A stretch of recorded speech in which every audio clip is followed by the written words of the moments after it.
안녕하십니까. 고려대학교 안암병원 마취통증학과 최서욱입니다. 시청자 여러분께서는 마취에 대해 얼마나 그리고 어떻게 알고 계십니까? 지금 이 자리에 서 있는 저도 마취통증학과 의사가 되기 전에는 수술을 위해 잠깐 잠들었다 깨는 것으로 마취를 이해하고 있었고, 지금 시청하고 계신 여러분들과 크게 다르지 않았는데요. 그래서 오늘은 당신이 잠든 사이에 일어나는 마취에 대한 여러 가지 오해와 진실에 대해 말씀드리도록 하겠습니다.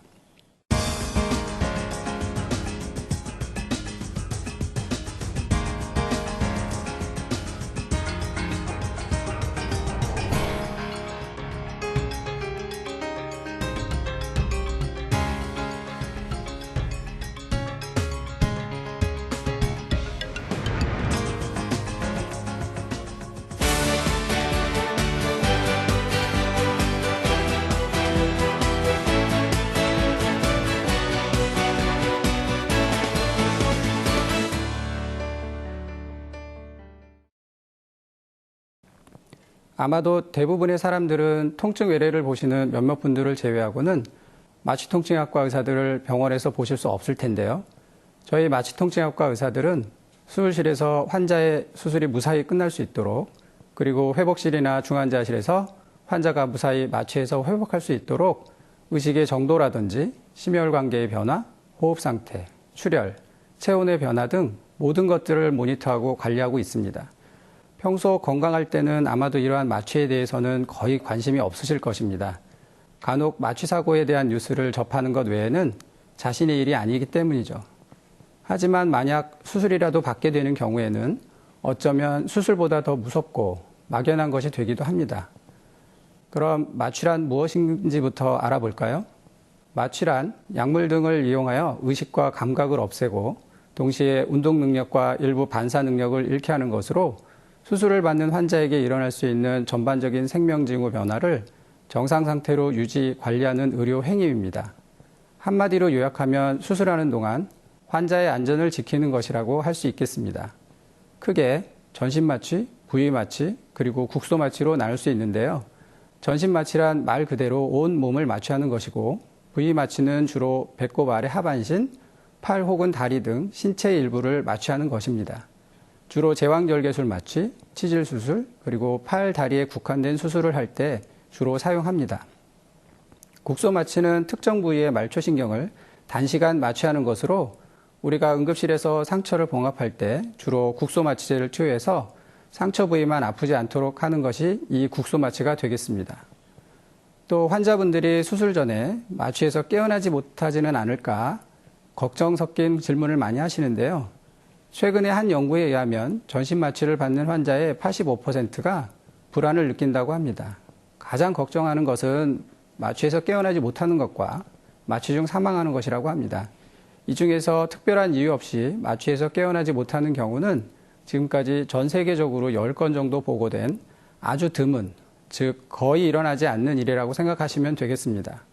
마취 중 사망하는 경우는 환자의 건강 상태, 수술과의 연관성 등을 제외하고 순수하게 마취에 의한 사망은 1970년대 이전 대략 5,000분의 1에서 지금은 20만 분의 1, 연구에 따라서는 100만 분의 1 정도로 생각하고 있습니다. 따라서 정상적인 경우라면 마취에서 깨어나지 못하거나 사망하는 경우는 거의 없다고 생각하셔도 됩니다. 아직도 손톱에 봉숭아물을 들이면 마취가 잘 안 되는 것으로 알고 있는 환자들이 많이 있습니다. 이러한 속설은 과거에 마취를 받은 사람들에게서 나온 이야기들이 와전된 것으로 불과 수십 년 전만 하더라도 마취 장비와 환자 감시 장치가 그리 발달하지 못했습니다. 결국 환자의 산소 공급이나 말초혈관의 순환 상태를 환자의 얼굴, 피부, 입술, 손톱 등의 색깔 변화로 판단할 수밖에 없었죠.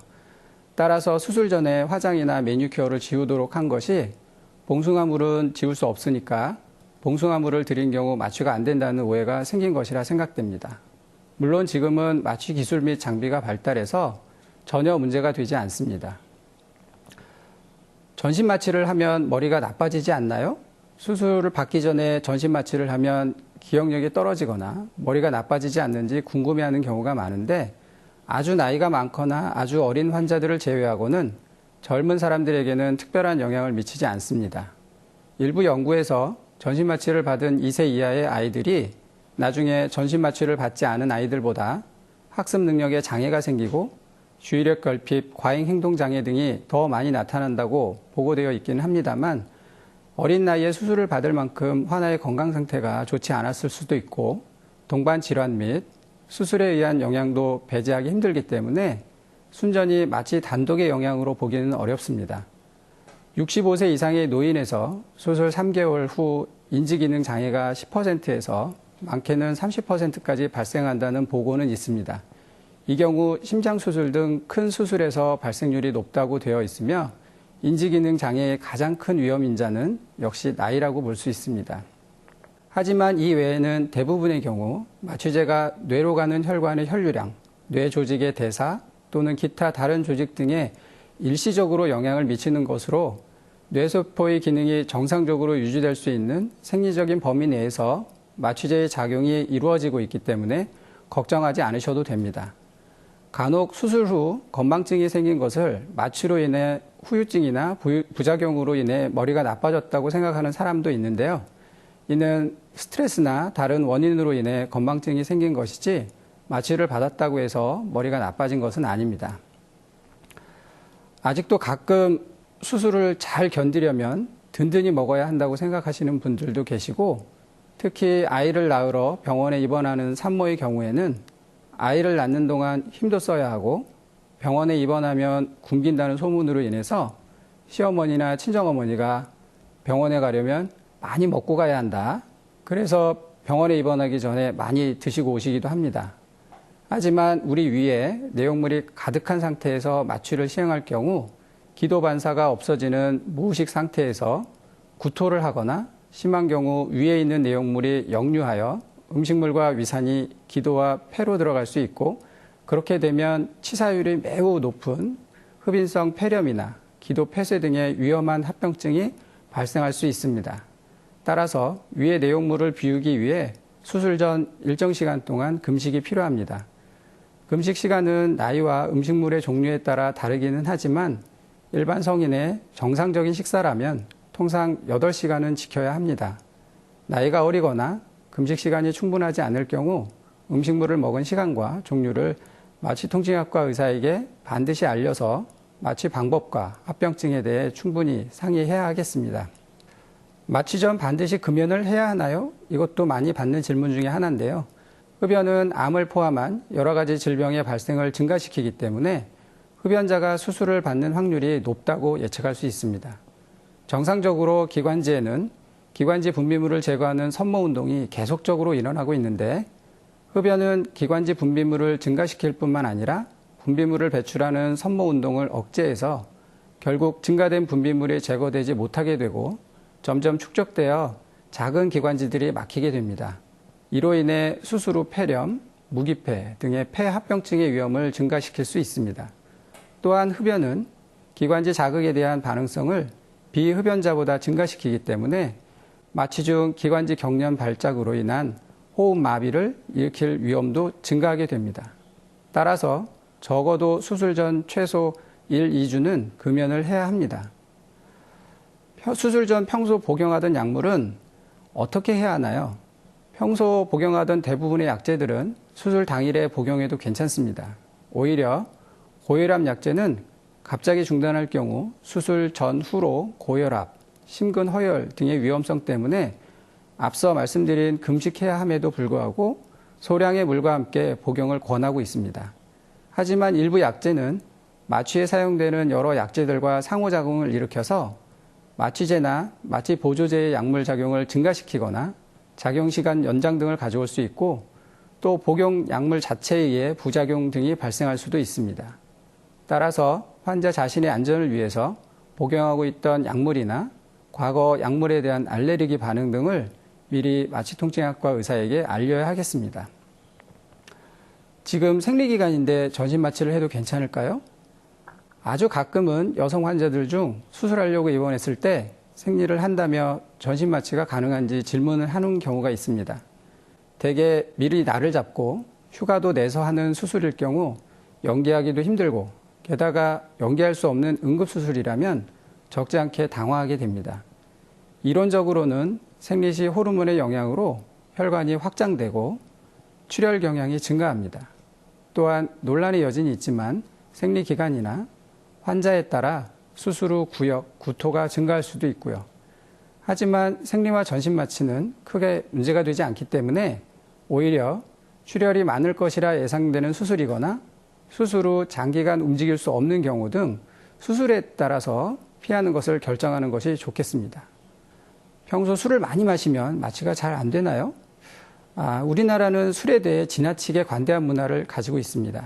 일주일에 2회 이상 술을 취할 정도로 마시는 사람의 비율을 나타내는 고위험 음주율이 전체 성인의 20% 정도 된다는 통계도 있으니까 가히 음주대국이라고도 할 수 있겠습니다. 만성 알코올 중독 환자는 대체로 수술 후 감염, 출혈, 심장합병증, 사망 등의 위험이 증가하는 것으로 되어 있고 또한 술에 의해 간 효소가 활성화되어 있어서 마취제의 용량이 증가할 수도 있고요.